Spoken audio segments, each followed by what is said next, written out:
Malaysian সরকার পুনরায় বাংলাদেশিদের জন্য কলিক ভিসা চালু করতে যাচ্ছে।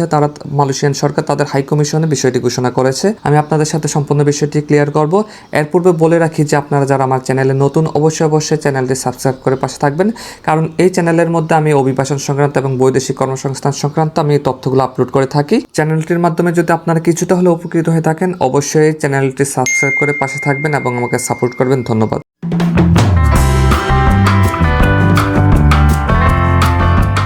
পুনরায় কলিক ভিসা চালু করলে মালয়েশিয়া যেতে পারবেন বাংলাদেশিরা। পাম বাগানে কাজের জন্য বাংলাদেশি সহ বিদেশি কর্মী নেবে মালয়েশিয়া।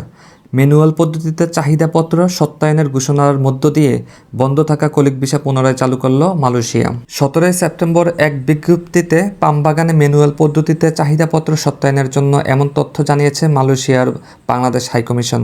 বিজ্ঞপ্তিতে বলা হয়, মালয়েশিয়া সরকার নতুন করে তাদের প্ল্যান্টেশন সেক্টরে বিদেশি কর্মী নিয়োগের সিদ্ধান্ত নিয়েছে। মালয়েশিয়ার সংশ্লিষ্ট মন্ত্রণালয় থেকে এরই মধ্যে কর্মী নিয়োগের কোঠা অনুমোদন করা শুরু হয়েছে।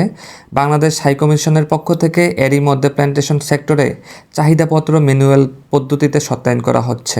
মালয়েশিয়ার কর্মী নিয়োগের চাহিদাপত্র সত্যায়নের জন্য উল্লেখিত বিজ্ঞপ্তিতে চাওয়া তথ্যাদি বাংলাদেশ হাইকমিশনে জমা দেওয়ার জন্য সংশ্লিষ্ট সবাইকে অনুরোধ করা হচ্ছে। আপনারা তো সবাই অবগত আছেন, কিন্তু পূর্বে কিন্তু অনেকে মালয়েশিয়ান ভিসা পেয়েও কিন্তু মালয়েশিয়াতে যেতে পারেনি। সিন্ডিকেটের কারণে অনেকে টিকিটও পাননি।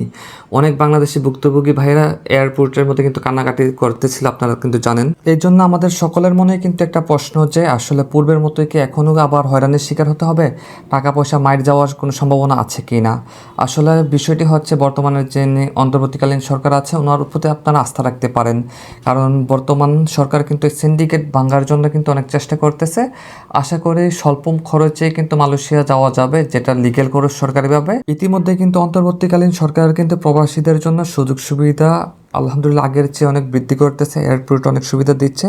সেই প্রেক্ষিতে বলা চলে যে আসলে যে কর্মী নিয়োগের যে প্রক্রিয়াটা, এটা সচল রাখলে মনে হয় আমাদের বাংলাদেশিদের জন্য সবচেয়ে বেশি উপকৃত হতো এবং সহজেই মানুষ বিদেশে যাওয়ার জন্য আগ্রহী হতো। আর মালয়েশিয়ার পরবর্তী কোনো ভিসার আপডেট আসলে ইনশাল্লাহ আপনাদেরকে জানিয়ে দেওয়ার চেষ্টা করব।